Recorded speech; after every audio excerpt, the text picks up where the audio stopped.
Everywhere you look, it seems like every new video game, TV show, movie, or whatever has been a critical and financial flop. It's getting to the point where we're all just asking ourselves, does everything just suck now?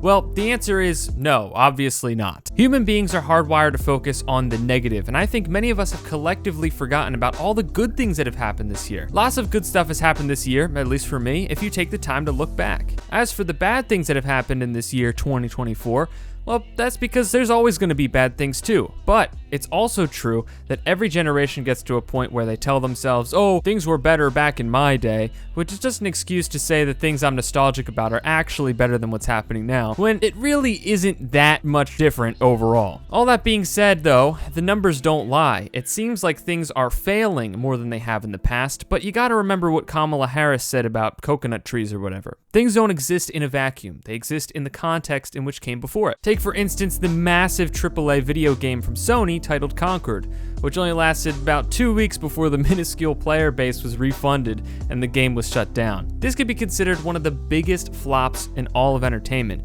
but it's not because the game was so much worse than what came before and video games and entertainment and whatever is just all terrible now. Rather, people have been burned several times already in the past and aren't willing to give these kind of things as much leeway. So it's not that things are necessarily worse now, it's the fact that people are less tolerable of the bad, and I think that makes it seem like everything is worse, when in reality, there's plenty of good things to enjoy and engage with every day. So what's the point of this video besides some guy just rambling to you? I guess it's just to remind you all to refocus your thoughts on all the positive things that have happened this year. It's okay to think about the bad and call it out and, say, hey, this thing is bad, I don't like it, but it's not all doom and gloom either. There are good things. You just gotta know where to look for them. So with that being said, I hope you all have a good day and take care.